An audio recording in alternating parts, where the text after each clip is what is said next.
think I'm entitled? You want answers! I want the truth! You can't handle the truth! This is Larry Connors USA. Larry Connors USA. I woke up this morning, got myself a gun. Mama always said I'd be the chosen one. The president has said that this Epstein issue is a hoax, is the words that he used.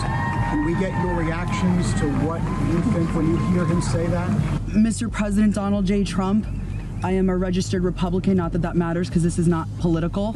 However, I cordially invite you to the Capitol to meet me in person so you can understand this is not a hoax. We are real human beings. This is real trauma. That is one of the women claiming to be a victim of Epstein and his crime syndicate, trafficking women. When Trump said this is a hoax, you got to put that in context. And that reporter asking the question, there's no context. Trump has said this whole thing could be a hoax. He's talking about much different than what you're hearing from the Epstein victim, claiming that, Mr. President, this is not a hoax. I was a victim. And that's her story. I'm not taking anything away from it.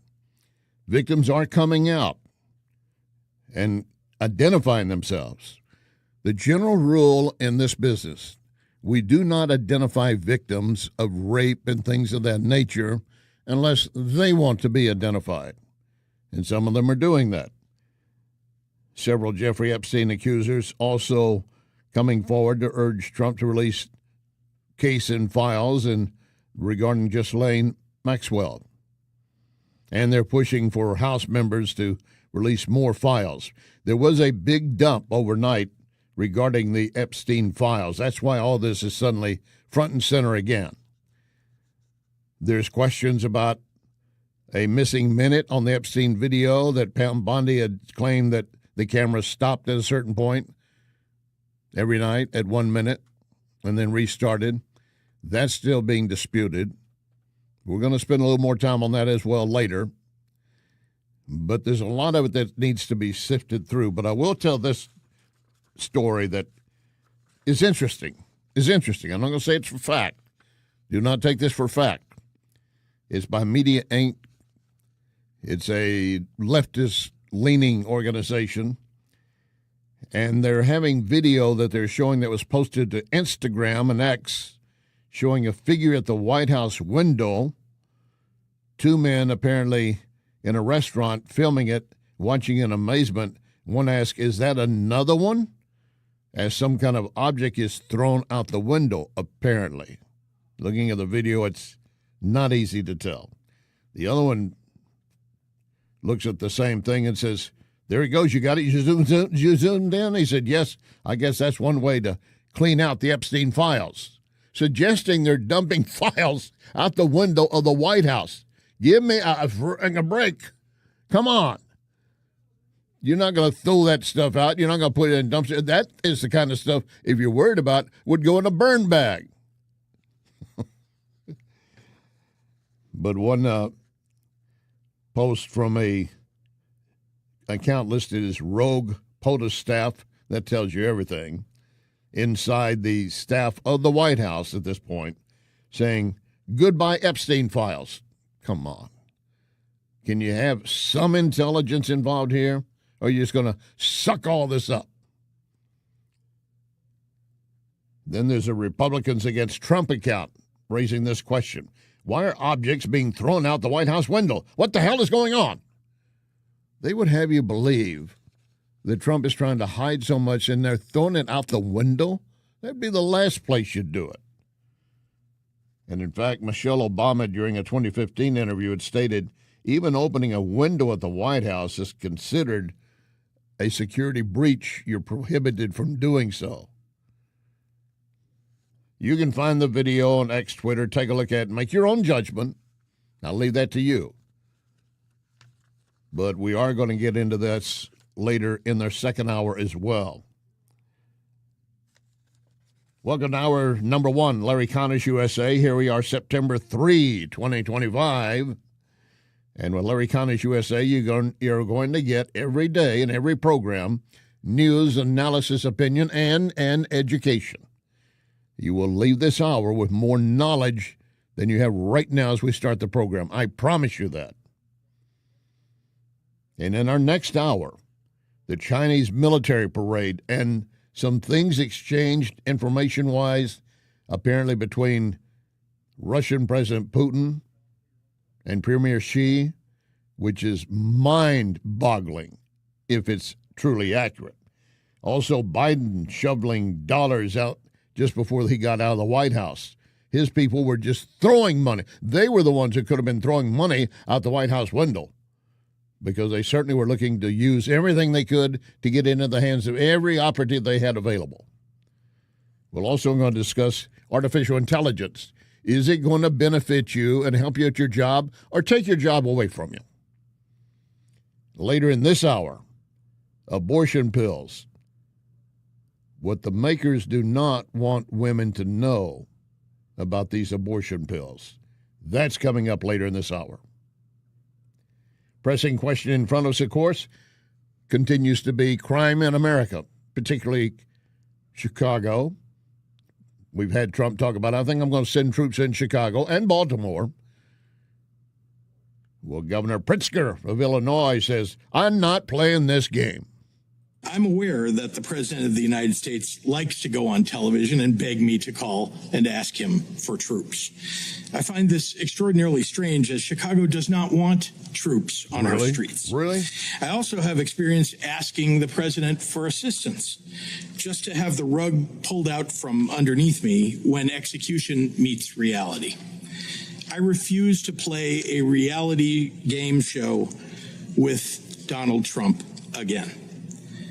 What I want are the federal dollars that have been promised to Illinois and Chicago for violence prevention programs that have proven to work. That is money that Illinois taxpayers send to the federal government, and it's an insult to any and every citizen to suggest that any governor should have to beg the president of any political party for resources owed their people. He does not have to beg for resources owed. And Pritzker again is playing the shift the blame story. My people don't want more safety on our streets. My people are more than willing to live with ducking gunfire on a daily basis. He knows his city is in shambles. And you know what they do every time? Every time. They point to Chicago and say, our crime rate is lower than, look at the state of Louisiana. So they want to take one city's crime rate and compare it to the entire state of Louisiana? Do you not think there's something shady there? Yes, there is. Larry, thanks for asking the question. Even Morning Joe, MSNBC, is on Pritzker's case. We've been reading about this for years now. Every weekend, and maybe crime has gone down. But, we had the mayor of Chicago on last week saying, we don't need any more police officers. Police officers aren't the answer. No police officers. I think he said no 5 times. You look what's happening this weekend. You look so, I actually think that J.B. Pritzker should do something radical. I think he should pick up the phone, call the president and say, and I know you don't have the constitutional authority to deploy the National Guard here and to police my. You can do that in D.C. You can't do that in Chicago. But let's partner up. These are the most dangerous parts of my state. We would love to figure out how to have a partnership that's constitutional, that respects the sort of balance of federalism between the federal government and the state government. And let's work together to save lives. That's an interesting approach, factual approach. Those of you old enough to remember when Walter Cronkite went to cover Vietnam War and came back and started dissing and saying we can't support that, LBJ said, if we've lost Cronkite, we've lost the war and our purpose for being there. When Morning Joe is telling Pritzker, you really need to partner up. You can't continue to hide this. You really should call the president and work out a deal to protect your citizens. If Pritzker has lost Morning Joe, MSNBC, I think it's pretty clear he's losing every battle on the waterfront, battlefront, street front, and his citizens could be safer. But his ego stands in the way of their safety. And Pritzker said, I do have a question. I'd like to ask a question of my own, and it's one the press should be asking as well. When did we become a country where it's okay for the U.S. president to insist on national television that a state should call him to beg for anything, especially something we don't want? Right. Have we truly lost all sense of sanity in this nation? In that your we treat state. this In as your state. normal? As I have done since becoming governor, I've been reflecting on my responsibilities to the Really? people of Illinois. Really? One of those duties is to share with the public exactly what we know. No. In the coming days, Save we the expect public. to see what has played out in Los Angeles and Washington, D.C. to happen here in Chicago. First, Donald Trump is positioning armed federal agents and staging military vehicles on federal property, such as the Great Lakes Naval Base. Which he can do.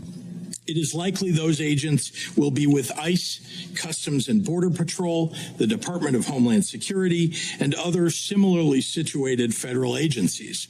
Many of these individuals are being relocated from Los Angeles for deployment in Chicago. We believe that staging that has already begun started yesterday and continues into today. So he's worried that Trump is going to make good on his vow. I'm going to send the troops in if you're not going to take care of things. He did with Lori Lightfoot, remember? And she went ballistic. But everything calmed down for a while.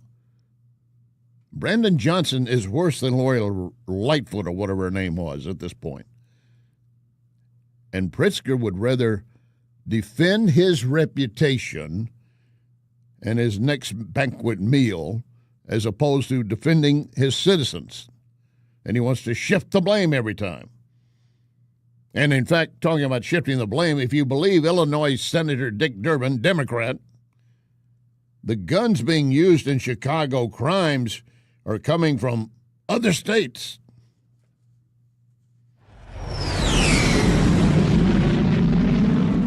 What do you think people feel like is happening in Chicago? Well, I tell you one thing they feel like. They feel like there are too damn many guns in Chicago, and they're coming in from other states like Indiana. Federal government want to help us stop this flow of weapons into our city of Chicago and state of Illinois. We know they're coming in from state with lax laws when it comes to firearms, and the federal government can do something about it. What has this president done about it? He's dramatically eliminated the people who are supposed to make sure these gun dealers are held to the law. That's an important step to really reduce the crime in the area and reduce the concern of local officials. There you go again. Shift the blame. Guns are coming in from Indiana. Indiana gun dealers, as my boots-on-the-ground correspondent in Chicago, Andrew, pointed out, apparently Indiana gun dealers exist only to sell guns to Chicago residents.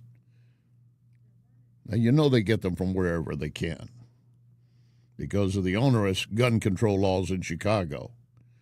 And people want to be able to defend themselves. Are gang members also doing that? Yeah, probably so. But they're not going through background checks. They're getting through straw buyers, or they're stealing guns brought in because they're against us. They're not going to be able to get a gun, period. Why will they not take responsibility for what they are supposed to? The citizens of their state. Don't be telling me, oh, the guns are coming from Indiana. Oh, they're coming from Mexico, too. They may be coming in from Venezuela. Well, you've got a lot of illegals in Chicago belonging to various gang groups. They might have brought guns in. Did you consider that? But you say, blame Indiana. And if you're talking about trying to, quote, stop the people with guns, and keep in mind it's those holding the gun and what they're doing with it, not the weapon. They have been doing it, and that's the whole purpose of what Trump wants to do, round up more of the illegals and the gang members that are on your streets gang banging in Chicago, scaring the hell out of your citizens, especially your minority community. Why are you not standing up for them? And the minority community should be shouting from the rooftop, we want protection. They're the last ones who are going to get protection. You know that. They know that. And on top of that, gang members are residing in those neighborhoods.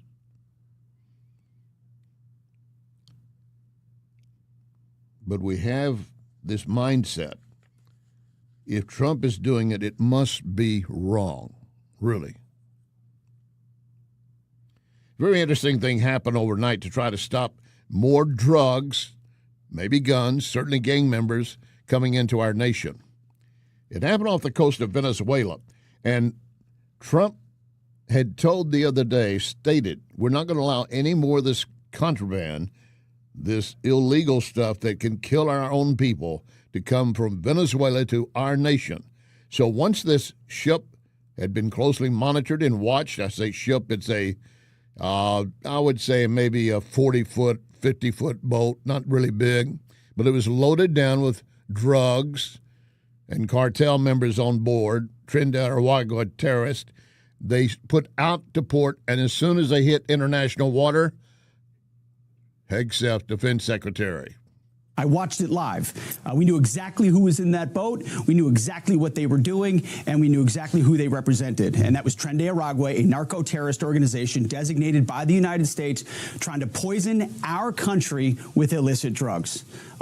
Last year, under the Biden administration, all 4 years, 100,000 Americans died from drug-related, from drugs, from the use of drugs, many of which poured in from Central and South America through our southwest border. Now, we're sealing the border. But President Trump is willing to go on offense in ways that others have not been, and to send that clear signal to Tren de Aragua, Cartel del Sols, and others emanating from Venezuela. We're not going to allow this kind of activity. You're poisoning our people. We've got incredible assets, and they are gathering in the region. And so you want to try to traffic drugs, it's a new day. It's a different day. And so those 11 drug traffickers are no longer with us, sending a very clear signal that this is an activity the United States is not going to tolerate in our hemisphere. And I cannot wait for the left to say, oh, my God, they were just going on the boat to go fishing. They were known terrorists belonging to the narco group that they were with, and they had a boat full of drugs and who knows what else.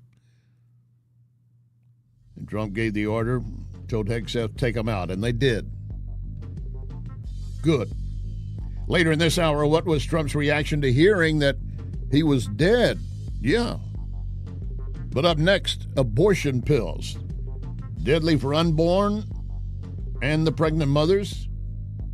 Lock and load. Ready on the right.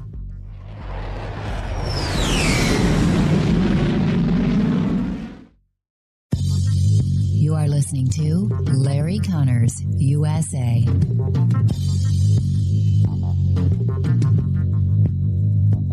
In all these years that Wellington Environmental has been my sponsor, I've never mentioned their duct cleaning services.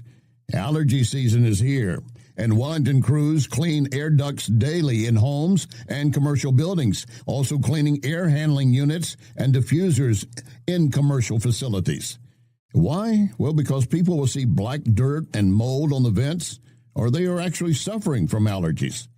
Don't be fooled by low-cost duct cleaning providers saying they charge only per vent, because once they get on site, the price will skyrocket. Wellington does not do this, never has. Wellington will give you an estimate, and you say Larry Connors, and immediately you get a 20% discount. Call Cindy, 314-644-4930, 314-644-4930. 4930. Make your home and business better, safer with Wellington. Be well with Wellington. Back pain? Follow me to Esquire Sports Medicine, where they've got your back. Esquire is the oldest sports medicine clinic in St. Louis.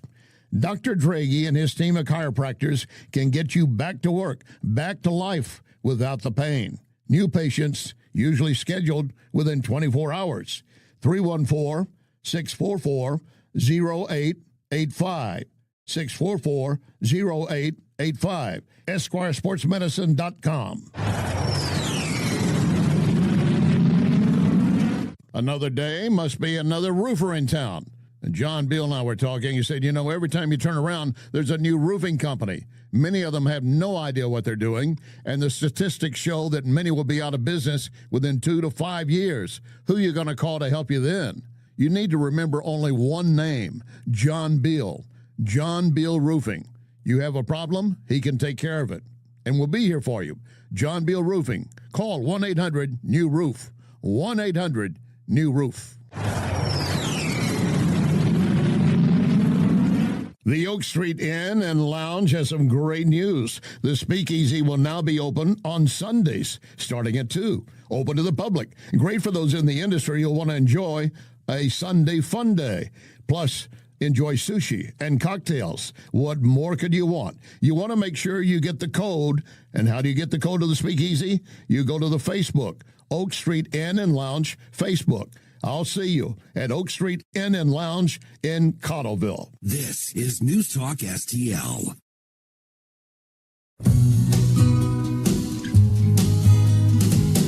Don't know much about history. Don't know much biology. Don't know much about a science book. Don't know much about the French I took. But I do know that I love you. And I know that if you love me too, what a wonderful world this would be. This is Larry Connors USA. Larry Connors USA. Don't know much trigonometry.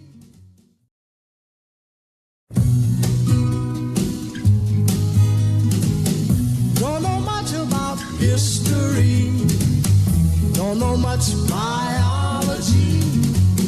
Don't know much about a science book. Don't know much about the French I took. But I do know that I love you. And I know that if you love me too, what a wonderful world this would be. This is Larry Connors USA. Larry Connors USA. Welcome back. I want to make sure you understand the difference between the abortion pill and the general idea about the morning after pill. The problem is, for many, the morning after pill is to be taken exactly as it says, the morning after, to prevent a pregnancy from happening right after sex or shortly thereafter. The abortion pill, mifepristone, is used in combination with another drug to terminate an early pregnancy. Up to 70 days or 10 weeks of gestation. 70 days. Keep that in mind. And here's how it works. Basically,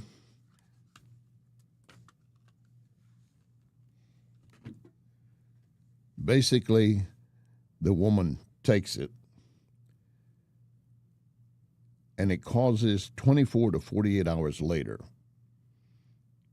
cramping, bleeding. Women, this is not your standard monthly cramps. This is severe cramping. And the bleeding is much more than common menstrual periods. It is in the process of killing what is in your womb. And you then go to the toilet and you expel your baby into the toilet. That's how mifepristone is working.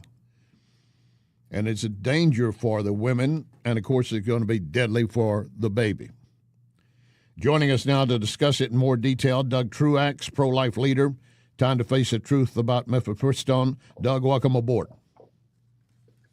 Thanks for having me on, Larry. Great to be with you. All right, so we have chemical abortions now accounting for nearly 2/3 of all abortions in America. That's a massive jump from less than a third a decade ago. And the point is, it's no big deal. We just take this, and I just described to the audience before you joined us, the dangers not just to the woman. Obviously, it's going to kill the unborn, but to the woman that's using it. Go ahead, sir. Yeah, well, that's right. And I think they've been advertising that it's way less dangerous than it is. And I'm just getting quite an echo right here in the phone. But, that's the point we're making is on the Planned Parenthood website, there's just it's as safe as Tylenol, all that. It's completely deceptive. And if women knew that it was going to have that kind of adverse effect on them, they wouldn't do it. And we're talking like 200 women a day that take this. And it's just terrible that it's going on. It's like a public health crisis. And we just need to have our government step in and say, you know what, we've got new information. This shouldn't be happening. We should go forward now and take this off the market in terms of putting it in the mail and just go back to the standards of you have to go see the doctor and you can get it prescribed to you then. And you understand the dangers too, because a new set of dangers have been presented themselves. And I think at that point, we'd be looking out for those women, and then obviously, from a pro-life perspective, saving a lot of babies too. Doug, and I'm all about saving the babies, but for the women doing it, do they not have to go to the doctor to get mifepristone? Well, it's telehealth. Sure. And so that's they can go to the doctor, they can go to the clinic, get it prescribed to them. But through telehealth, where they're going to get it, it'll come to them in the mail. They'll ask some questions, but there's no verification of that. Right. And that's the worst part of this is that you can have a situation where a woman's actually got an ectopic pregnancy. She doesn't know it. She takes the drug and she dies. And there's been deaths from this as well. And I'm talking about hemorrhaging, sepsis, all these horrible things. But that's the main one that we should be afraid of, because they're acting like, oh, it's no big deal. But when you do telehealth, you're not really doing it in a normal way. And they're basically drug. taking an acid into their body that obviously, once it gets outside the womb, obviously could affect other parts of their body. We're listening to Doug Truax. He's a co-founder of Restoration of America. Now, you are working with an urging action from the HHS Secretary Robert F. Kennedy to address this crisis. What exactly are you doing on that front? Where's it going? Well, since we published the paper that actually had the claims information that said this is way more dangerous than they said, we've been pushing for action at FDA, at HHS. Got to give a lot of credit to Senator Josh Hawley. He sent a couple letters into the FDA saying, hey, you need to take this off the market, go back to the previous standards of what we had of having to go see a doctor to get it, not get it in the mail. There's just been a pathetically low level of energy around doing that. And we're just ramping it up now, saying, hey, there should be more senators that should be involved in this, or House members that should be involved in this, because at the very least, we know a lot of these politicians that are pro-life, in getting elected, they were telling their constituents that, oh yeah, I'm pro-life, I'm going to do things. And so this is a situation now where not only is it a woman's health issue, you have hundreds and hundreds of thousands of abortions this way. And if you are truly pro-life, it's as simple now as going back to the standard before the Biden administration that would take it out of the mail and save a bunch of babies. And so we're pushing on this, and surprised at how little activity there has been, but we're ramping it up as we go forward here, and there's going to be a lot more activity on our part, and we certainly hope that there'll be a lot more activity over at FDA, HHS, the administration, and all the senators as well. Doug Truax, pro-life leader. Let me pose the argument by the other side, the pharmaceutical group. Hey, it's a highly effective, a success rate of 95 to 99%. Well, that might be accepted. It's highly effective on killing the baby.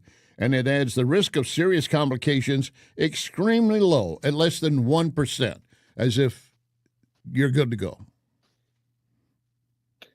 Well, I think that if they were going to be honest and say, no, if you take this, there's an 11%, and we actually think it's looking like it's trending higher than that. But What percent do you put on it?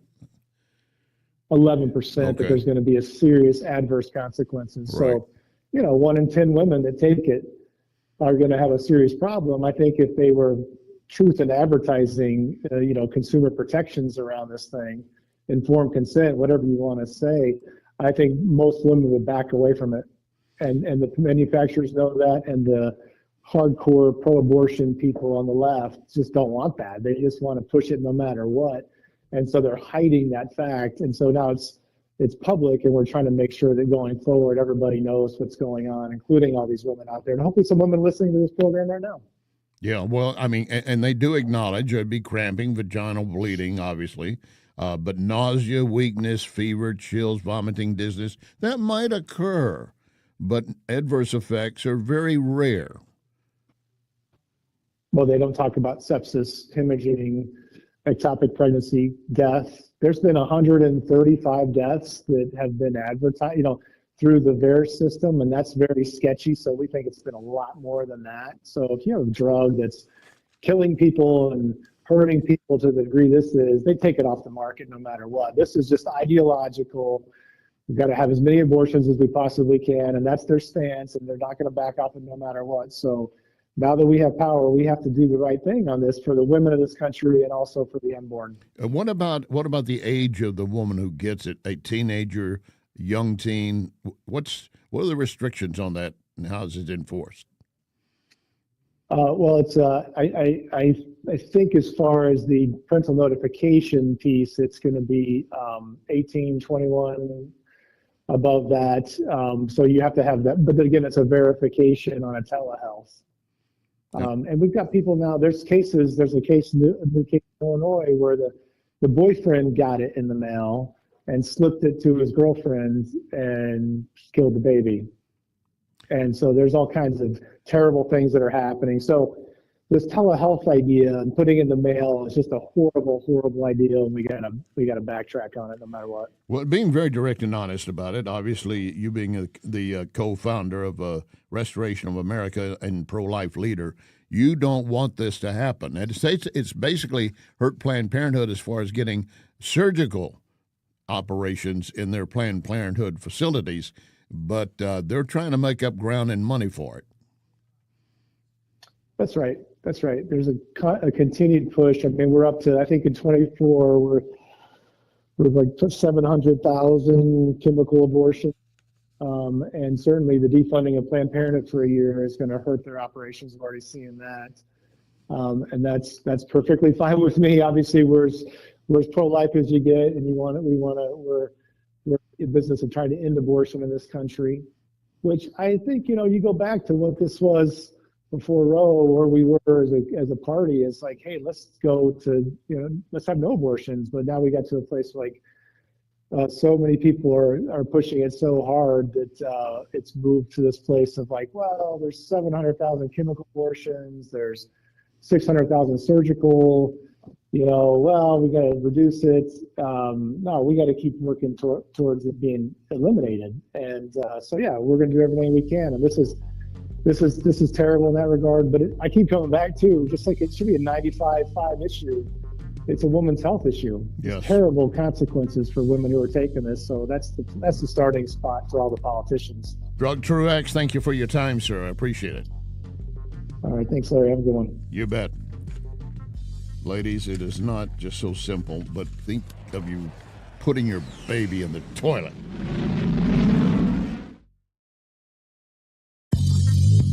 You can connect with Larry on Twitter at Larry Connors USA.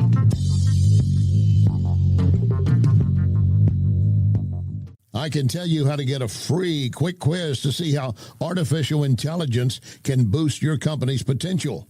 You go to priglobal.ai, priglobal.ai. St. Louis Business Magazine listing PRI as one of the leading IT companies, and PRI has its own AI lab to develop what your business needs. priglobal.ai, priglobal.ai.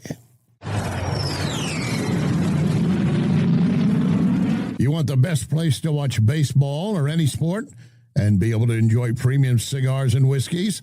Lit Cigar Lounge. Lit has so many events each month. You need to constantly check the Lit Cigar Lounge Facebook. You don't want to miss anything. Plus, you can order food from Napoli Brothers Pizza and Pasta, delivered within minutes right to your table. By the way, we're in the season for great patio dining.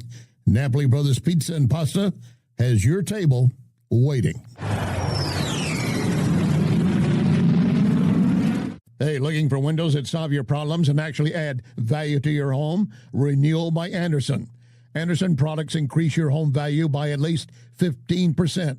Right now, get $329 off every window, $729 off every patio or entry door, and ask about our zero interest plan for 3 years. Renewal by Anderson, the full-service replacement division of Anderson. That's a name you've trusted for more than 122 years. Renewal by Andersen has FiberX frames, 20% stronger than vinyl, built to last. It's why we have more 5-star reviews than anyone in St. Louis. And only Renewal by Andersen backs it up with the nation's best warranty. Schedule your complimentary consultation, rbastl.com, or call 877-WINDOWS, 877-WINDOWS. Renewal by Andersen, superior products, exceptional service.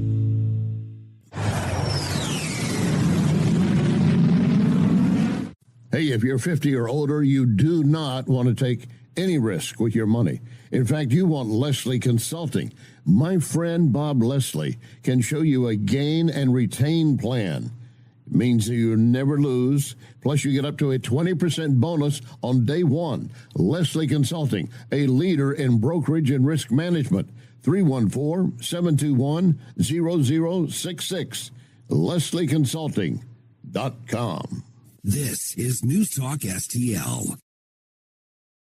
I'm chasing tail lights straight as a crow flies, hunting justice down a country road. I've got a shotgun, it's riding shotgun, and we're both fixing to unload.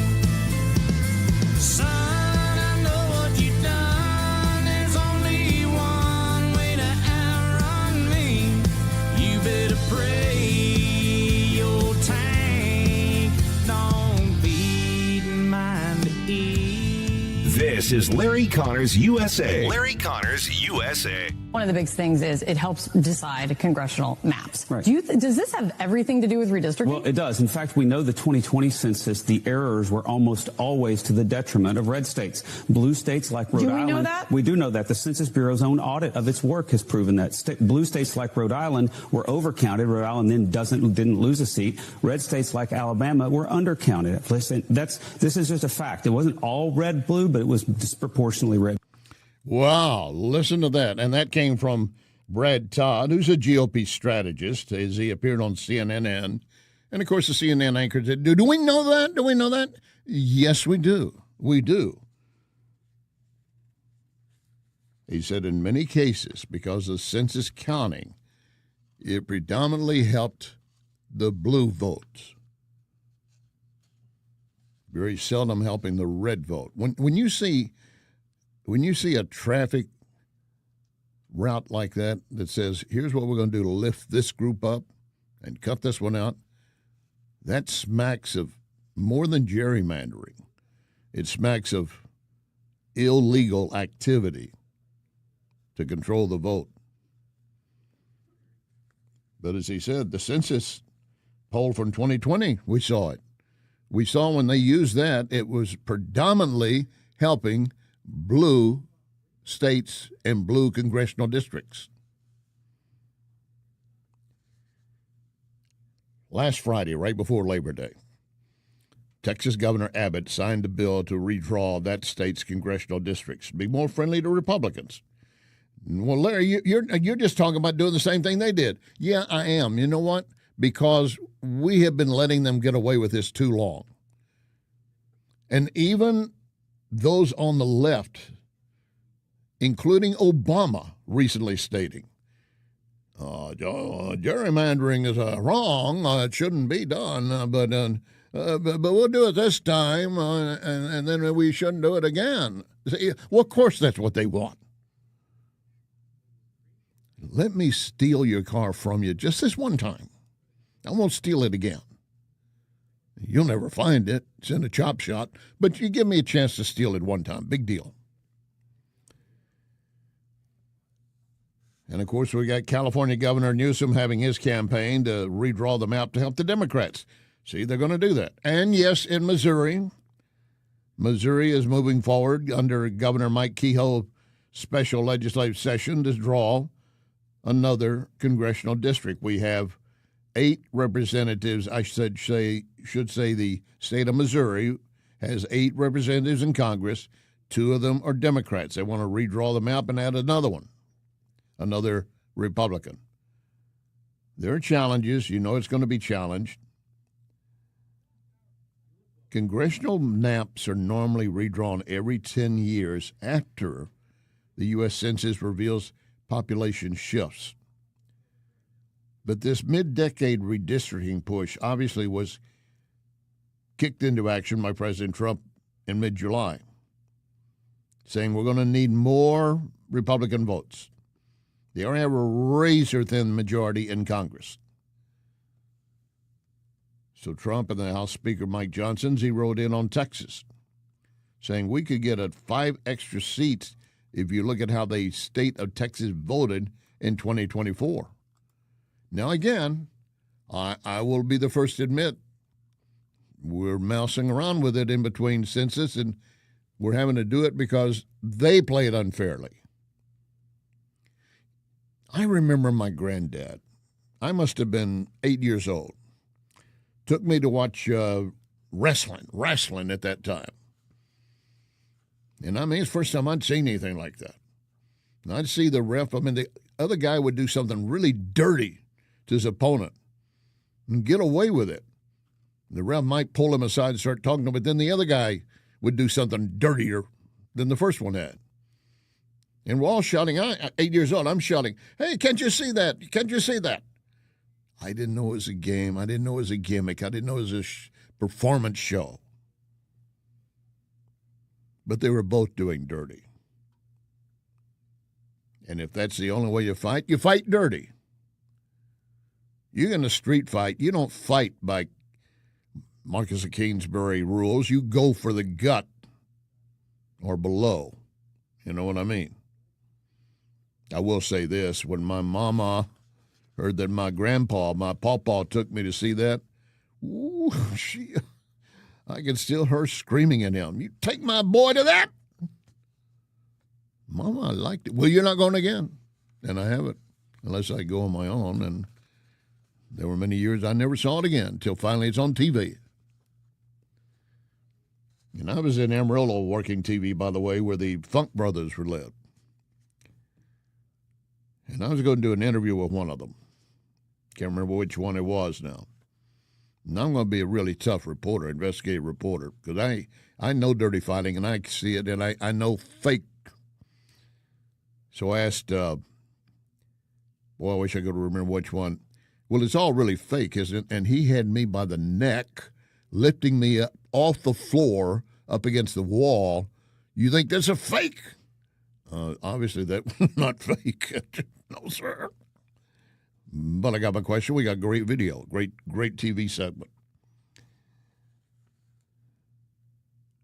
We all would like to see everything played by the rules, but the problems that we have with the leftists lately, they constantly are moving the goalposts, changing the rules up, always to their benefit, which I understand.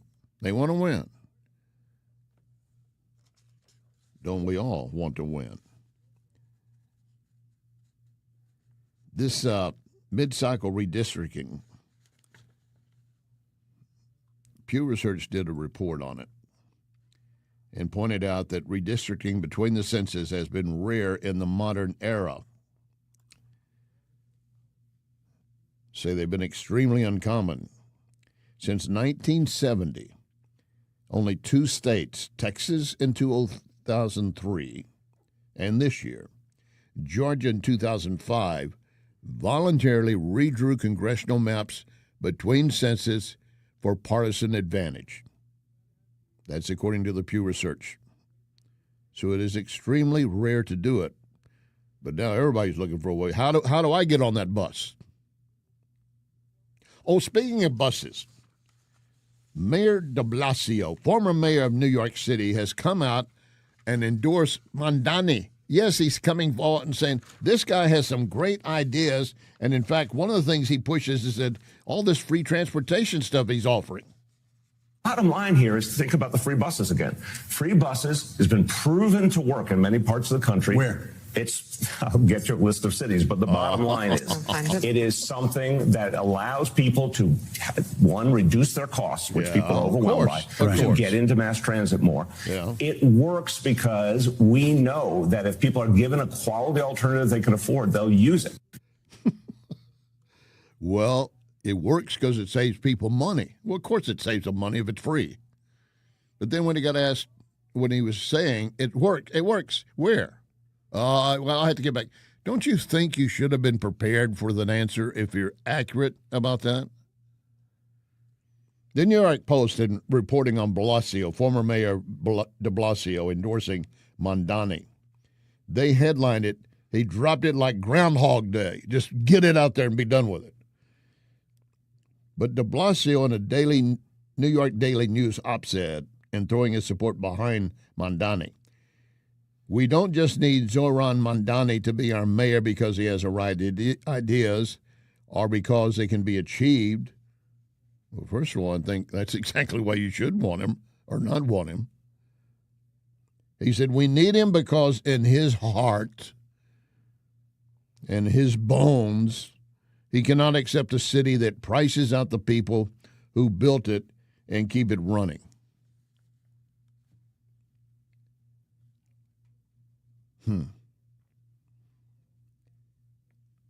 Mondani, as you well know, we've stated before, is from Uganda. He is a U.S. citizen now, but he is from Uganda. Family is very rich. They have their own estate in Uganda. Here's another lefty pretending to be, I'm just like you. Much like Lunch Pail Joe Biden.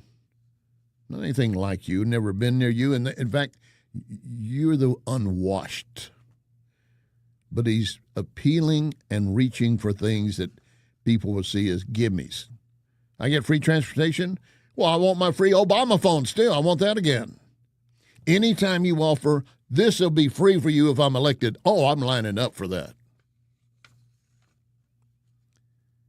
But when he says we need him because in his heart and in his bones, he cannot accept a city that prices out the people who built it and keep it running.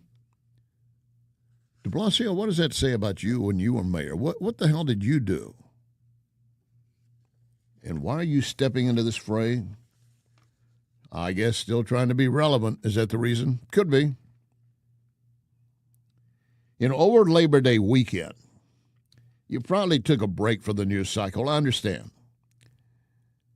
And over the Labor Day weekend, even though Trump was seen golfing at one of his courses, then doing a long interview, he really wasn't seen for a couple of days, and that started rumors and gossiping and murmuring. He's dying. He may already be dead. Well, now you know the fact, but the story of that rumor when we continue. You are listening to Larry Connors, USA. The Napoli heritage of fine dining continues with Napoli Kirkwood. Napoli Kirkwood, now open. So add that to Cafe Napoli in Clayton, Napoli 2 in Town and Country, Napoli 3 in St. Charles, right next door to Napoli C, and don't forget about Napoli Brothers Pizza and Pasta in the district, Chesterfield Valley. All of those locations, plus now, open, Napoli Kirkwood. This is Larry Connors USA. Larry Connors USA. How did you find out over the weekend that you were dead? You see that? No. People didn't see it for a couple days. 1.3 million user engagements as of Saturday morning about your demise. Really? I didn't see that. I have heard, it's sort of crazy, but last week I did numerous news conferences, all successful. They went very well, like this is going very well. And then I didn't do any for 2 days, and they said, there must be something wrong with him. Biden wouldn't do them for months. You wouldn't see him. And nobody ever said there was ever anything wrong with him, and we know he wasn't in the greatest of shape. Nailed it. He No, nailed I heard that. I get reports. Now, you knew I did an interview that lasted for about an hour and a half with somebody, and everybody saw that was on one of your competitors. He absolutely nailed it. That was Peter Ducey asking the question. Did you know you were dead? Well, we're not done with this story. Stephen Colbert, his late show is soon to be canceled, did this the other night as he came back from the holiday. It's great to be back with all of you. We were on vacation for 3 weeks, but I want you to know I take this job seriously. And while we were gone, I still closely followed all the news that was on any cocktail napkin. Funny. When I came back to the office, I was shocked to learn that this weekend the biggest story was frenzied social media rumors speculating whether Donald Trump had died. There were cheers in the audience. Cheers. Colbert went on to say, for the record, Donald Trump is very much alive. The cheers got replaced by boo, boo. They want our president dead. I didn't like Obama policies. I never wanted him dead. Colbert responded, oh, no, we like our presidents a lot. Donald Trump is very much alive, and this whole crazy rumor started simply because he had 0 events on his schedule, Wednesday, Thursday, or Friday.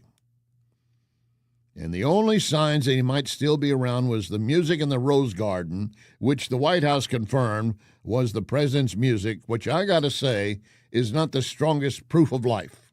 Yucky, yucky. Then he mimicked a White House worker, adding, yes, nurse, I do see that flat line, but this patient is clearly alive because his iPhone is playing Papa Loves Mambo. I'll give you credit for points of trying to be funny. But what really gets to me is the audience, which is reflective of many in our nation. I mean, we know they want him dead. And when attempts are made to kill him, it's pretty much ignored by the legacy media. And they move on. They dropped the Butler attempt on him within hours. They barely got a mention on it. There's something wrong with people like that. I don't care what party you're in. If you're wanting our president of this nation to die, there's something wrong with you. And I don't like it. I'll be very direct with you.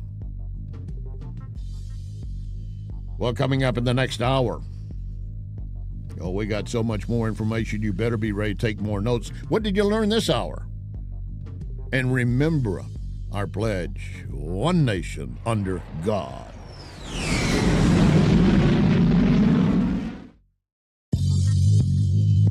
You can hear podcasts of this program at Larry Connors USA Facebook. Larry Connors USA Facebook. John Bill Roofing reminds you we are in the stormy season, and that means if you have even the smallest leak in your roof, you could soon have a much bigger issue. Call John Bill to make sure that your biggest investment is protected.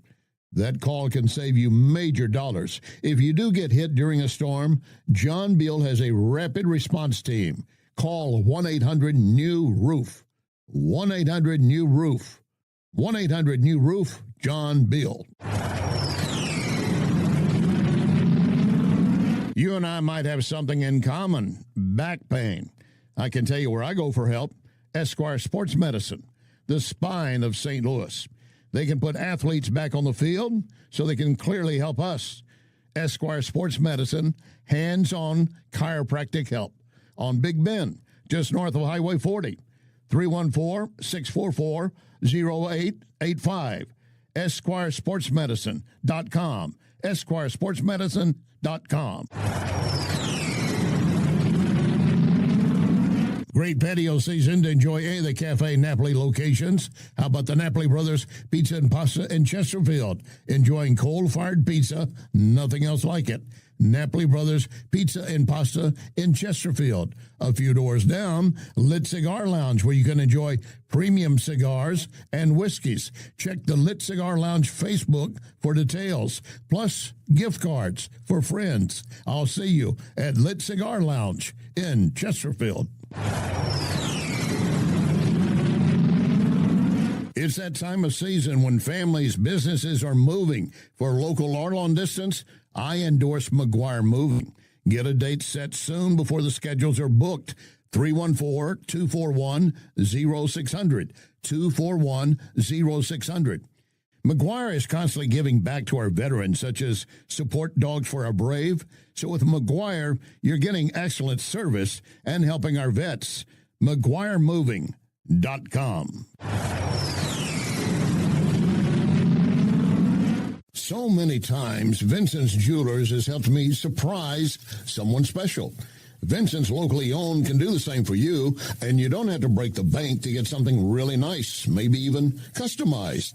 The smile you're going to get back from that special someone, priceless. Check VincentsJewelers.com every day because new items are arriving and there are special deals. Vincent's, my only jeweler. VincentsJewelers.com. VincentsJewelers.com. Question: are you looking to unlock the full potential of artificial intelligence for your business? I want you to meet my friends at PRI Global, named by the St. Louis Business Journal as a leading IT consulting firm. 25 years helping local and worldwide companies. PRI Global has a free survey to determine where your company stands in your AI journey. You simply go to priglobal.ai. priglobal.ai. And I also have a phone number, so get ready to copy that number. And I'll remind you that PRI Global has its own AI lab, creating, adapting, developing, pushing the boundaries for what AI can do for you. Here's the number, 636-689-0545. 636-689-0545. Or visit priglobal.ai. priglobal.ai. This is News Talk STL.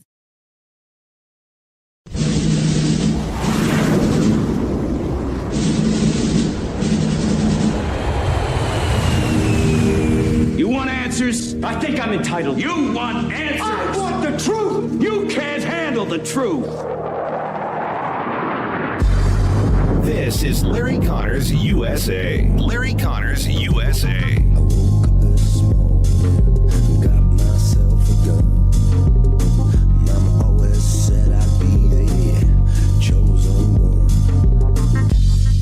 Remarkable video to show you this morning from Beijing. China is staging the regime's largest ever military parade.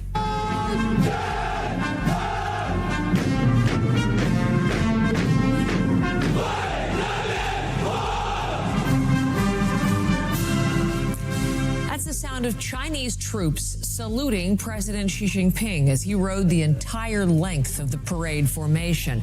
The parade is a showcase of China's military power, a 90-minute-long rollout of advanced weapons, some being seen for the very first time. There are images of first-strike nuclear missiles, lasers, and drones that can be used in attacks in the air and at sea. Even wolf-like robots were in that parade. In another show of Beijing's strength, Xi is seen surrounded by 20 world leaders, including Russian President Vladimir Putin and North Korean leader Kim Jong-un. The first time all three of those leaders have been seen together in public. That is an amazing piece of video when you look at all the China warfare being paraded. It's a show of force. They like to do that. That's fine. You could compare it if you want to Trump rolling out our army for the 250th anniversary. Well, it was his birthday as well. You want to go down that rabbit hole? Forget it. Not going to. But a military might be paraded by a major nation, obviously, is a spectacle. Let's put it that way. But there's something that also happened. They got caught on a hot mic between Putin and Xi. Before I get to that, you're teasing us, Larry. You're trying to make us listen longer. Yes, I am. That's what I do here. But we deliver on every tease. All right, I'll come back to the hot mic in a moment. I wanted to point out something more important, and that is Russia overnight bombarded Ukraine with more than 500 drones and missiles. They continue to just pound away. They're not going after military targets, infrastructure targets. They're going after civilians. Putin is convinced the more I hammer Ukraine, the people will cry out uncle and say, let's just give up. Yes, the consensus in Ukraine has changed. From the beginning of the war, surveys were showing north of 70% saying, no, we will fight. We're not just going to roll over. Now this deep into the war, with all the casualties, surveyed north of 70% saying, bring it to an end. And if you were to take a survey among Soviet, Russia, former Soviet occupants, but Russians, they would also say, let's bring it to an end. But Putin is the one that makes that decision. Oh, about that hot mic moment. I hadn't forgotten. So she and Putin are observing some of this stuff, and they don't know there's a microphone open nearby. And, of course, translators are always listening. And even if it was meant to be just between the two of them, it wasn't. And you know what they were talking about? They were talking about, she began by talking about, you know, with modern era organ transplants and everything, we could live to be 150 years old. Putin liked that idea. Look, more biotechnology caught on that hot mic. Now, again, there's no evidence suggesting they've guaranteed a way to live longer than the average person. And longevity is specific and scientific interest for both leaders, but there's no proof of any breakthrough. Could be you could clone someone else, make them appear to be Putin or Xi, and they just continue that way. You never know. Welcome to hour number 2, Larry Connors USA. Here we are, September 3rd, 2025, and reminding you, when we're on the air, we're streaming video. You can watch the program. You go to NewsTalkSTL, Rumble, Facebook, or Twitter. Larry Connors USA, Rumble, or Facebook. And everything goes up as a podcast later. At NewsTalkSTL, LarryConnorsUSA.com, Larry Connors USA Facebook. And if you watch or listen at a later point, do me a favor, push the button to share. Send it on to others, your family, your friends, your enemies. Get them all involved in this program. And I remind you, with Larry Connors USA, you are going to get news, analysis, opinion, and education. I'm telling you right now, you will know more by the end of this hour than you did as we began. I make sure of it. And if you were with us the previous hour, you got a lot of notes in front of you of what you learned then. Get ready for more note-taking. Later this hour, is artificial intelligence destroying jobs when you really get down to it? Is it destroying jobs? Is it at least cutting pay? In other words, is it going to be the demise of whatever you're doing? Your particular job might well be, but we're going to have an expert talk about it on an overall issue. I don't know if you're going to like what he has to say, if you're going to believe it or not. That's coming up later in this hour.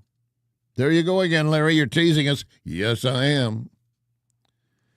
But let me get to a subject for you right away, and that is dealing with crime in Chicago. The Illinois Governor Pritzker, he wants to put all the blame and deflect everything to Donald Trump.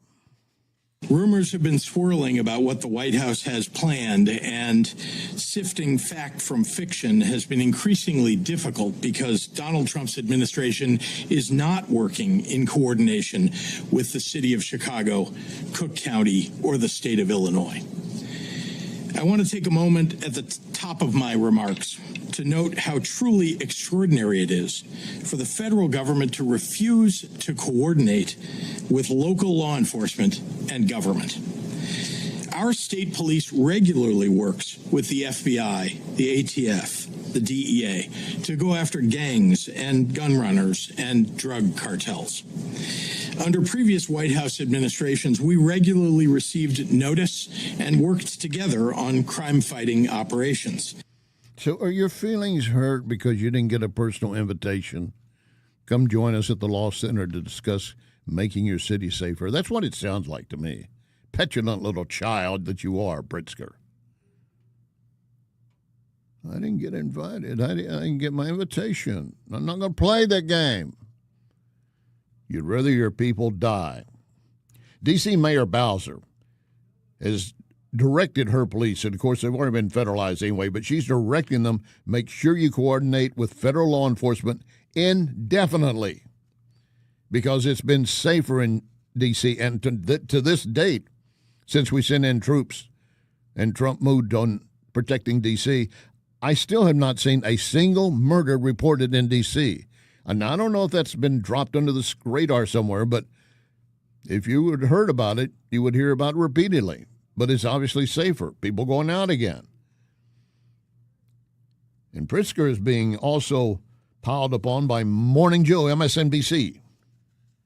We've been reading about this for years now. Every weekend, and maybe crime has gone down. But, we had the mayor of Chicago on last week saying, oh, we don't need any more police officers. Police officers aren't the answer. No police officers. I think he said no 5 times. You look what's happening this weekend. You look so, I actually think that J.B. Pritzker should do something radical. I think he should pick up the phone, call the president, and say, and I know, you don't have the constitutional authority to deploy the National Guard here and to police you can do that in D.C., you can't do that in Chicago. But let's partner up. These are the most dangerous parts of my state. We would love to figure out how to have a partnership that's constitutional, that respects the sort of balance of federalism between the federal government and the state government. And let's work together to save lives. Work together to save lives. Put aside your differences and your hate for Trump. You hate Trump more than you love protecting your citizens. And yes, there's a difference between D.C. and what Trump can do in D.C. and what he can do in Chicago, Baltimore, also on the target list, and cities in L.A., and that would be constitutionally challenged. Let it be. Maybe it'll save lives while they're arguing in court. But Pritzker continues to say, well, I'm not going to play his game. I'm aware that the President of the United States likes to go on television and beg me to call and ask him for troops. I find this extraordinarily strange, as Chicago does not want troops on our streets. Right. I also have experience asking the President for assistance, just to have the rug pulled out from underneath me when execution meets reality. I refuse to play a reality game show with Donald Trump again. What I want are the federal dollars that have been promised to Illinois and Chicago for violence prevention programs that have proven to work. That is money that Illinois taxpayers send to the federal government, and it's an insult to any and every citizen to suggest that any governor should have to beg the president of any political party for resources owed their people. Totally rewrote the script. And you're the same ones who are saying we're not going to fund our police. We want to defund police. But for Pritzker to say Chicago does not want troops in our streets, you're not listening to your people of Chicago. They've been showing up at Brandon Johnson's City Hall meeting saying, where the hell is the help for us? Now, Pritzker and your bodyguards, you got nothing to worry about. Now, once again, MSNBC Morning Joe calling Pritzker to account. We would love to figure out how to have a partnership that's constitutional, that respects the sort of balance of federalism between the federal government and the state government. And let's work together to save lives. Because right now, just hey, nothing to see here moving along. No problem here. Hey, Donald Trump, we don't need you. And, the mayor talking about we're going to protect people's dignity in our city. We'll protect their lives. That's protecting their dignity. It would be radical for us to figure out a way to actually do what I've been saying from the very beginning on Washington, and that is seeing politicians creating partnerships that protect their people. That would be a very simple thing. That's MSNBC's Morning Joe saying, Pritzker, you're on the wrong side of this argument. But Illinois Pritzker does have a question. A warning now. I'm going to give you a warning right here. The question is not how to solve crime. It's not how to solve crime. It is how to make Trump and law and order look bad despite the facts. I'd like to ask a question of my own, and it's one the press should be asking as well. When did we become a country where it's okay for the U.S. president to insist on national television that a state should call him to beg for anything, especially something we don't want? Have we truly lost all sense of sanity in this nation? You have in Chicago. This as normal? As I have done since becoming governor, I've been reflecting on my responsibilities to the people of Illinois. And one of those duties is to share with the public exactly what we know. In the coming days, we expect to see what has played out in Los Angeles and Washington, D.C. to happen here in Chicago. First, Donald Trump is positioning armed federal agents and staging military vehicles on federal property, such as the Great Lakes Naval Base. Which he can. It is likely those agents will be with ICE, Customs and Border Patrol, the Department of Homeland Security, and other similarly situated federal agencies. Many of these individuals are being relocated from Los Angeles for deployment in Chicago. We believe that staging that has already begun started yesterday and continues into today. And again, Pritzker says Chicago does not want troops on our streets. I would think the parents of dead children would beg to disagree, sir. I would think those who like going to Chicago for fun and times and going to the games or shopping on the great stores and so forth, things that they would love to have troops there as protection. And there's something else Trump did overnight that might also lead to more safety in Chicago. And Mayor and Governor Pritzker did not address that, and I understand why, because I don't want to talk about anything good Trump did. Trump gave the order to Defense Secretary Hegseth, there's a boat entering international waters from Venezuela loaded with cartel members and drugs and weapons. I watched it live. We knew exactly who was in that boat. We knew exactly what they were doing, and we knew exactly who they represented. And that was Tren de Aragua, a narco-terrorist organization designated by the United States, trying to poison our country with illicit drugs. Last year, under the Biden administration, all 4 years, 100,000 Americans died from drug-related, from drugs, from the use of drugs, many of which poured in from Central and South America through our southwest border. Now, we're sealing the border. But President Trump is willing to go on offense in ways that others have not been, and to send that clear signal to Tren de Aragua, Cartel del Sols, and others emanating from Venezuela. We're not going to allow this kind of activity. You're poisoning our people. We've got incredible assets, and they are gathering in the region. And so you want to try to traffic drugs, it's a new day. It's a different day. And so those 11 drug traffickers are no longer with us, sending a very clear signal that this is an activity the United States is not going to tolerate in our hemisphere. Hegseth talking about that attack upon that drug boat. One moment you see it, and the next moment, boom. Those 11 drug members no longer with us, basically vaporized. Think of the message that sends to drug cartels. How do we get our drugs now out of the country to the U.S. if we're going to be targeted by drones or airstrikes or missiles or whatever they decided? It will benefit America. It will benefit Chicago, as if Pritzker and the mayor would care. Governor Tim Walz claiming again, America has more guns, the wrong types of guns. Once again, blame the gun, not the one carrying out the crime. Oh, by the way, the shooting the other day at the Minneapolis Catholic school targeting children at Mass, NBC issued an apology, apologizing because they did not use she to describe that male shooter. That has to help the victims' families, doesn't it? Coming up, the benefits or the threats of artificial intelligence. Lock and load, ready on the right.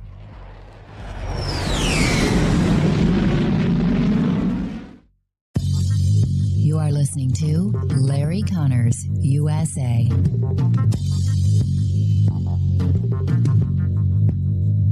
want to tell you more about Wellington Environmental's dustless blasting services. Wellington can blast paint, grease, graffiti, even stripes off parking lots. Truly amazing and powerful. But can Wellington blast something more sensitive? Yes, Wellington can use dry ice to blast soot and odors off smoke-damaged surfaces right after a fire. Currently, Wellington uses dry ice to clean mold off wood inside a home. Why? Well, dry ice immediately disappears, turns into a vapor. That means no mess to clean up, no damaged surfaces. You need to check with Wellington, always researching and practicing with new, better, faster, safer equipment and products for you. And it's very easy to schedule an estimator for your next project. Call Cindy, 314-644-4930, 644-4930. Be well with Wellington. McGuire Moving is silver certified, which means they are great at relocating senior citizens. In fact, McGuire is a household name because McGuire understands the stress involved when moving older adults. So if you or family members need help moving, I highly recommend McGuire Moving. 314-241-0600. 241-0600. Get a free in-home estimate. McGuireMoving.com. Another day must be another roofer in town. And John Beal and I were talking. He said, every time you turn around, there's a new roofing company. Many of them have no idea what they're doing, and the statistics show that many will be out of business within 2 to 5 years. Who are you going to call to help you then? You need to remember only one name, John Beal. John Beal Roofing. You have a problem, he can take care of it. And we'll be here for you. John Beal Roofing. Call 1-800-NEW-ROOF. 1-800-NEW-ROOF. I've got a great evening planned for you. We start with dining at the Oak Street Inn Lounge in Cottleville. We enjoy sunset on the rooftop, then down to the speakeasy. Just one visit, you're going to see why I'm always talking about the Oak Street Inn and Lounge. Plus, you might want to plan a staycation, a romantic getaway. Check out OakStreetInnandLounge.com for various events this summer. Oak Street Inn and Lounge, Cottleville. Oak Street Inn and Lounge, Cottleville. This is News Talk STL.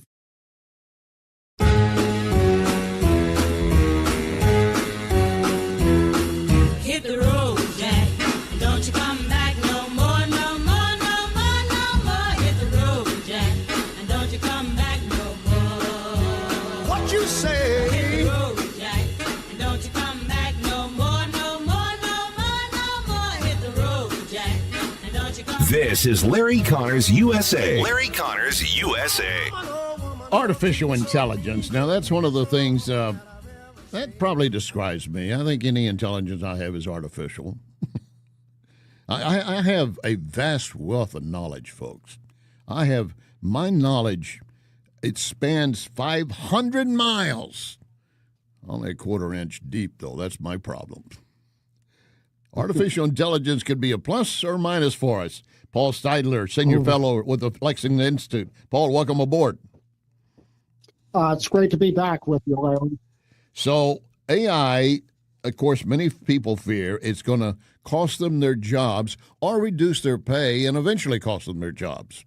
The first and clear answer. The short answer is no. At least it's likely not going to happen. The reason being, we've heard that for 2.5 years since the ChatGPT technology came out. And we have not seen any layoffs as a result of AI. Paul, we're having a little problem with your signal. Paul, we're having a little problem with your signal. You good and steady? We want to make sure you're not moving around. We're losing the signal. Are you holding steady there? Yes. Okay, good. I am. Now that's very clear. Continue, sir. So the technology of AI. I'm sorry, Larry. There's an echo that I can just sitting there. It's a little difficult to follow. But Paul, we're gonna take a moment and call you back. It just keeps breaking up. And like electricity was transformative. It's going to change the way we do our work, the way we do our personal matters.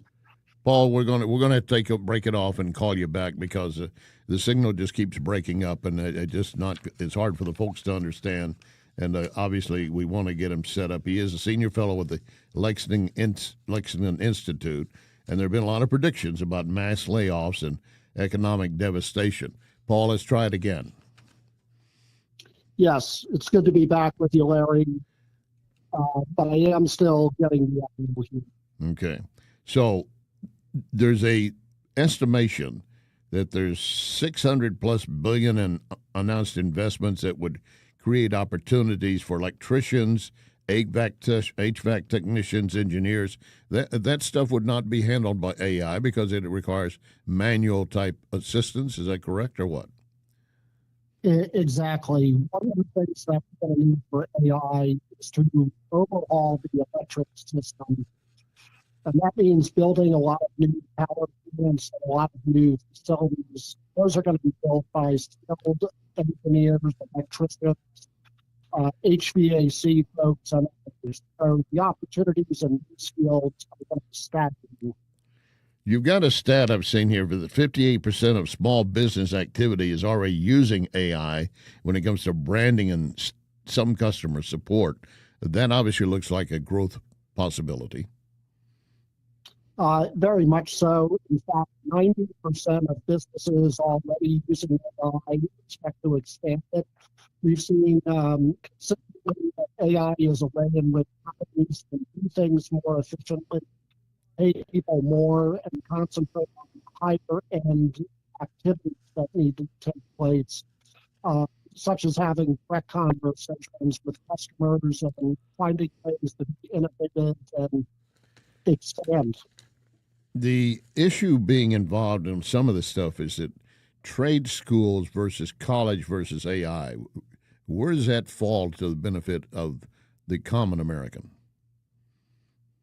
Well, a lot of people think of AI as something that's just going to benefit people in the technical field or a certain group of investors out there. And the reality is it's transformative for all of us, much like electricity was transformative to our ways of life. So we ought to be thinking about AI and addressing it from the standpoint of how it's going to benefit working Americans, how it's going to make their work easier, make their life more productive, enable them to get better educations, better knowledge about things like legal issues, and really transform and overhaul the way in which work is done, the way in which people produce things. You're selling me on all the positives of AI, but where are the negatives?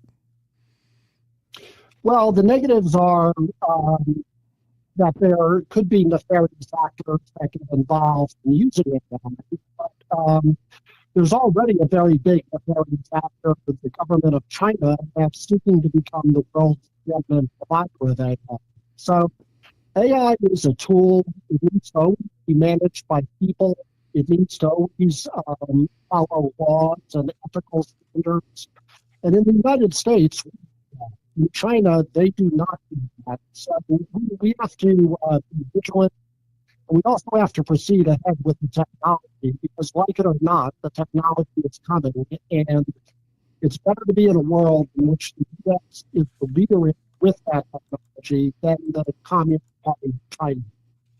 I would fully agree with that. Paul, the signal continues to break up. We're just going to have to cut it off and try it again for another time. But I think we got the main gist, and that is that it is not necessarily going to destroy lives. It might actually improve. Paul Steidler, Senior Fellow with the Lexington Institute. Thank you for your time, sir. Okay. Thank you, Larry. We'll try it again with a better signal. All right. Thank you. Yeah, artificial intelligence does frighten a lot of people. I don't know that you need to be overnight in shock as to what it does or doesn't do for you. We are obviously going to see cases where it is going to be weaponized against the American people and your job and things of that nature. But for those who are on the top end of things, you know, where they're in a position where they can make a lot of money, they're going to do just fine. Perfect example here. Congresswoman Ilhan Omar, Democrat squad member from Minnesota. Here's where I don't know AI had anything to do with it behind the scenes, but what we do know is that what the Washington Free Beacon is reporting. She has denied repeatedly, I'm not a rich person. I'm just like everyone else. Here's where we bring in not AI, but BS. The Washington Beacon says she is worth millions. Omar reported in her latest financial disclosure, she and her husband, a former political consultant, accumulated a net worth at the end of 2024 ranging from at least $6 million to $30 million. Well, it derived almost entirely from her husband's ownership stake in his two companies. They were worth less than $51,000 at the end of 2023. You know what happens? He's married to a big politician. And companies that want favors, they're going to provide jobs and businesses and opportunities for him.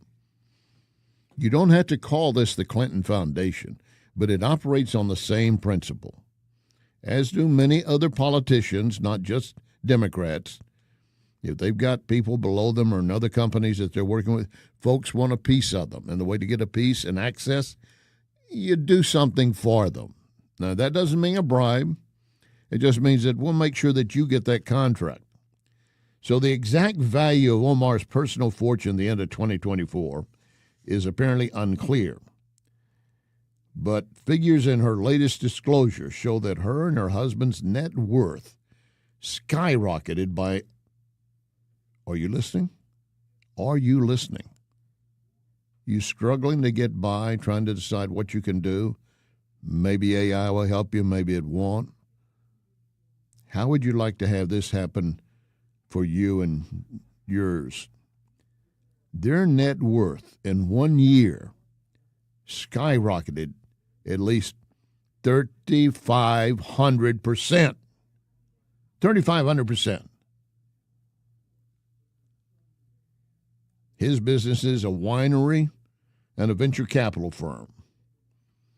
And she's claiming conservatives are unfairly targeting me over finances.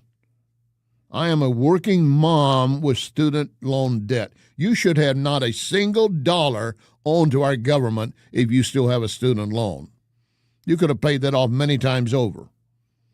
But she wants you to believe I am a working woman with student loan debt. Unlike some of my colleagues and similar to most Americans, I am not a millionaire. I'm raising a family while maintaining a residence in both Minneapolis and D.C., which are among the most expensive housing markets in the country. Well, she's right about that, but how do you explain that your worth went from $6 million to $30 million? And you still want to pole mouth me? I just don't have 2 dimes to run. I don't have 2 pennies to run together. Woe is me. If I could just become a congresswoman, I could become rich like Nancy Pelosi and the rest of them. By the way, the complaint filed with the FCC in 2019 alleged that she had used illegally campaign money to carry on an extramarital affair with her husband at that point, who was at that point not her husband. But they began to say, hey, if we team up, boy, what a team we would make. More on the Epstein file documents being dumped. Stand by, please.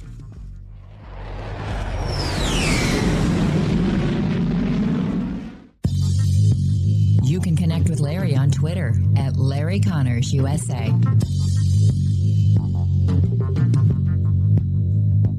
I've got a phone number for you and a website where you can take a free, quick survey to learn how to use artificial intelligence, AI, to put your company on a fast track to the future.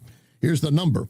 It's a 636 area code, 636-689-0545, 689-0545. This is PRI Global, And recently, the St. Louis Business Journal named PRI Global as a leading IT consulting company. 25 years working with hundreds of companies, several Fortune 500, locally and around the world. PRI Global has its own AI lab to develop what's best for your company. Take the free survey and be on your way to the future. 636-689-0545, 689-0545, or go direct priglobal.ai, priglobal.ai.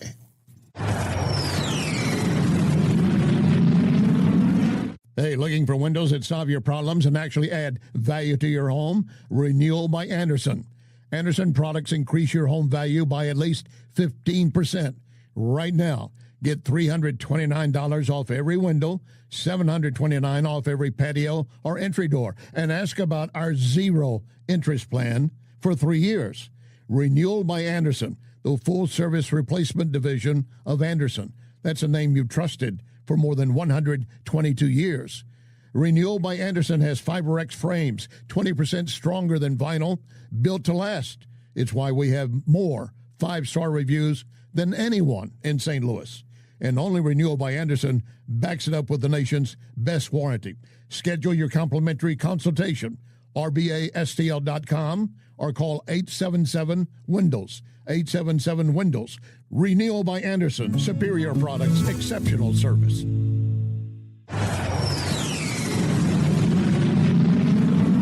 You've worked hard for your money, so protect it. Meet my friend Bob Leslie and ask about the Gain and Retain Plan. Leslie Consulting, 40 years in the St. Louis area as a leader in brokerage and risk management. Call 314-721-0066, 721-0066. Oh, and ask Bob how he was the L.A. Dodger #1 pick.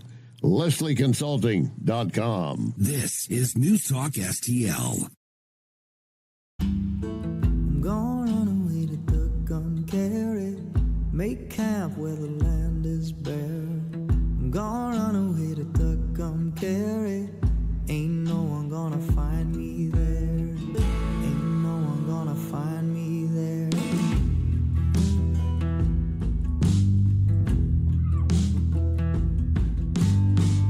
Found trouble in the town I come from, left 6 months ago or so.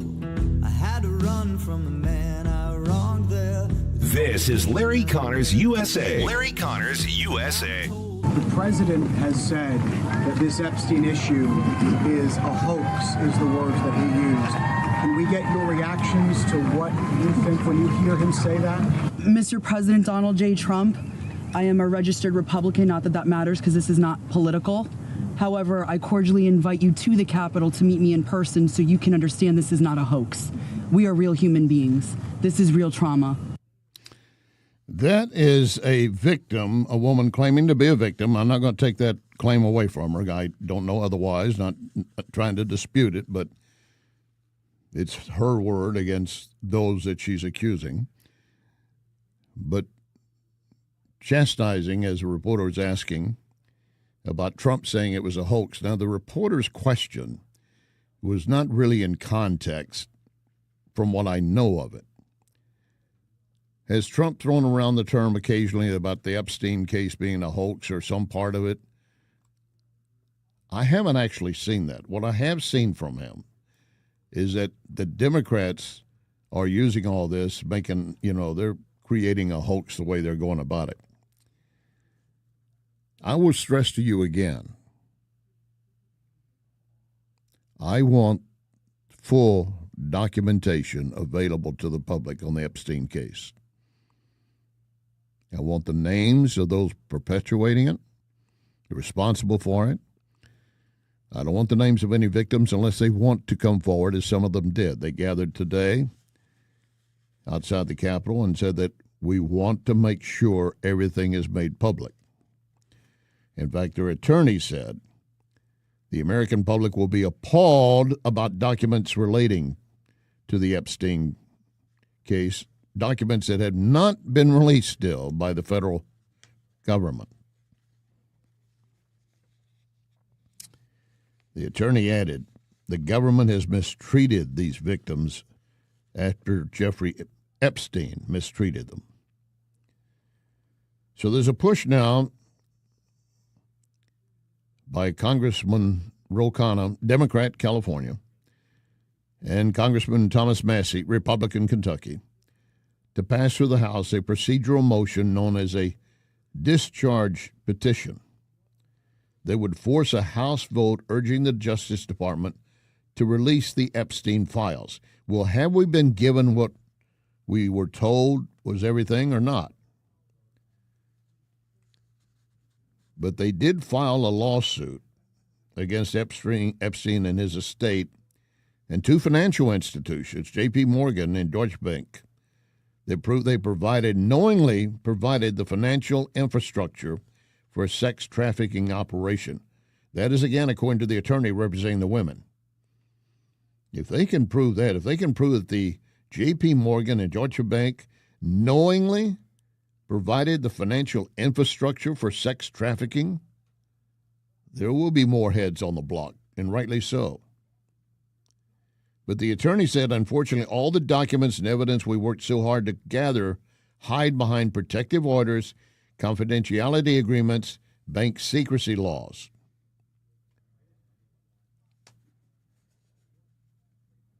He said, I want this discharge petition to be signed off, and it should mean that nothing is off limits. Documents in the possession of the CIA should be made available. Those in the possession of the FBI going back decades, made available. The SEC financial records should be made available. I will agree. Now, here's a quote about Trump using the word hoax. When the reporter said to the victim that President Trump has called this a hoax, it suggests that he says the whole thing is made up. That's what the insinuation is. I don't know what hoax quote he's referring to, but I'll read you one. Trump did say, when it came to pushing to release the files, quote, this is a Democrat hoax because they're trying to get people to talk about something that's totally irrelevant to the success we've had as a nation since I've been president. I understand we were subpoenaed to give files. I understand we were given thousands of pages of files. I know that no matter what you do, it's going to keep going. And really, I think it's enough because I think we should talk about the greatness of our country and the success that we're having. Mr. President, you can do both. You can do both.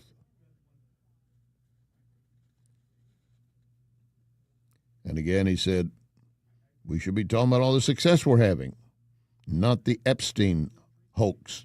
There he clearly used Epstein hoax, the whole issue. That might have been what the reporter was referring to. But again, the survivors coming forward and wanting to tell their stories. Listen, when they come forward and do that, they're putting themselves in a target zone in various ways. I'm not talking about threat to life, could be, but I'm looking more at what all it has to say about them. But if they are victims and they want to have their voices heard and their names exposed to make sure that you know they were a victim, more power to them. And we should be doing everything we said we were going to. Pam Bondi said we're going to release everything. Kash Patel said we'll release everything.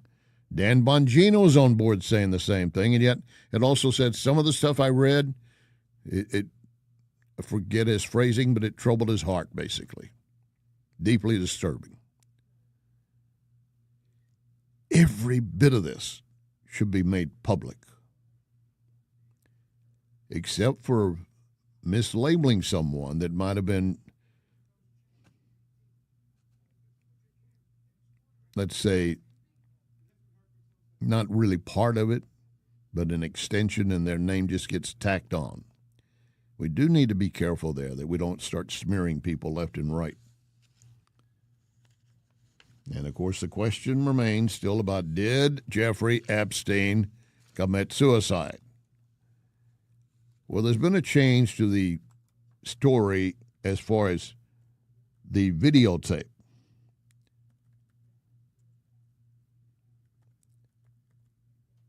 And there are questions about that as well.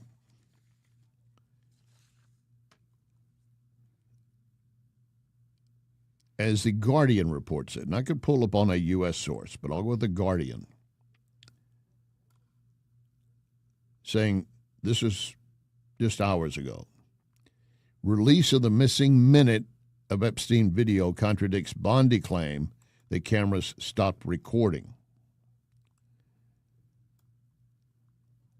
The Guardian, of course, is a British publication, but does a lot of great reporting on our nation, what we're doing. The video taken outside Epstein's cell on the night he died is part of these new materials that have been released. And the so-called missing minute of CCTV footage, the key ingredient of the conspiracy theories about Jeffrey Epstein, has been found, and that contradicts the assertion of Pam Bondi, the Attorney General, that was recorded over. Now, again, this is the Guardian reporting it. The video is in a cache of material, including 33,000 pages of records relating to the disgraced financier, and all given to the House Oversight Committee. In July, the same month, the government review confirmed Epstein, quote, died by suicide. The FBI released hours of surveillance footage taken from inside his cell on the night he died. They quickly realized from timestamps that a block of 1 minute from 11:59 p.m. to midnight on 10th of August was not there. He's found unresponsive in his cell at 6:30 in the morning. Obviously, conspiracy theorists jumped on that as proof there's something suspicious. Bondi said in a cabinet meeting July 8, every night's footage would be featuring a missing minute because of the way they recorded and restarted. But CBS reported earlier that same month there was no blackout in the recording, and the Justice Department, the FBI, had the full version from previously unaccounted 60 seconds. It has been apparently put back together in such a way that there shows to be no lapse in time. House Speaker Mike Johnson, raising his party commitment to transparency, but said Thomas Massey, the Kentucky Republican I named earlier with Ro Khanna, said their efforts to get all these records are meaningless. Massey said, no, he's afraid of President Trump. That's it, pretty well laid out. What is fact and what is fiction? We're far from getting there, aren't we? We do know this, that Chris Wright, our energy secretary, said when Biden was leaving the White House, they were suddenly doing everything they could. We already heard previously they were dumping bars of gold over the ship. Listen to this. This is the thing I think that should alarm taxpayers. Nearly $100 billion of taxpayer money was committed to businesses all across this country to mostly build bridges to nowhere. In 76 days after President Biden lost the election and before President Trump was inaugurated, nearly $100 billion of taxpayer money was committed in just a rush and a mad dash to get money out the door. That is extraordinary. That is extraordinary. I mean, in other words, they had money that they wanted to spend. They knew that they lost the election, so they just wanted to just get it out and allocate it to wherever they wanted, even though, I mean, these projects were not necessarily in line with what the American people wanted. Exactly. A little over $40 billion was committed in the previous 15 years. The whole history of the loan program office, Solyndra is a famous example of that, but a little over $40 billion over 15 years, and then $90 billion in 76 days. It's just appalling. Wow, $90 billion in 76 days. $90 billion. Get it out the door, hide it. Every member that took part in that, every member of the Biden administration took part in that, should be put on a witness stand, testified, and held accountable. That's overall. There's another case in Michigan. In Michigan, they have been taking a review and audit of how money was being taken from projects that were supposed to be in place, given to other projects, and some of them wasteful products. We've identified $5 billion of waste, fraud, and abuse in the state budget. A lot of people are very, very concerned. Oh my gosh, to have a budget that's under $80 billion, you must have had to gut a lot. Nope, we didn't have to gut. We just had to cut 4,277 phantom jobs. You guys realize what a scandal this is? People should be prosecuted for taking money that was appropriated to hire employees and using that money for another purpose entirely. Gender reassignment surgeries for prisoners. There are programs in there that don't even exist, and they're funding them, like the Starbase. I mean, that was eliminated a few years ago, and they still fund it. We get rid of the arts and culture grants. They're real waste. I mean, you look at what they are: glass blowing, barbershop quartets, all kinds of things, really. It's incredible the things they got away with calling it arts and culture grants. But don't you love barbershop quartets? Spend my millions on that. You know, the Illinois crime problem is not just that state's issue. And in fact, Illinois Senator Dick Durbin says you need to blame not just Illinois, but the neighboring states. What do you think people feel like is happening in Chicago? Well, I tell you one thing they feel like. They feel like there are too damn many guns in Chicago, and they're coming in from other states like Indiana. Federal government want to help us stop this flow of weapons into our city of Chicago and state of Illinois. We know they're coming in from state with lax laws when it comes to firearms, and the federal government can do something about it. What has this president done about it? He's dramatically eliminated the people who are supposed to make sure these gun dealers are held to the law. That's an important step to really reduce the crime in the area and reduce the concern of local officials. Now, how many of the guns that are picked up on crimes actually came from out of state? There are no numbers. But they were not purchased legally by gangbangers. Durbin again doing the fan dance, covering the vital parts they don't want you to see. And blaming other states while you're at it. Hey, you talk about putting blame down on someone. Governor Newsom is missing in action again. Wildfires destroyed historic buildings in California this week in the old historic gold rush town of Chinese Camp. The San Francisco Chronicle reports significant damage to historical structures, part of California's heritage. Where was Newsom? Where is our governor? Well, his office confirmed he's out of state, but wouldn't say where he is. He took a long Labor Day weekend and continues to enjoy a long Labor Day weekend. These folks, they want to be in charge, but they don't want to be bothered with being in charge. All right, class, what did you learn this hour? You're going to learn more tomorrow. Class back in session, 6 p.m. tomorrow evening. And remember our pledge, one nation under God.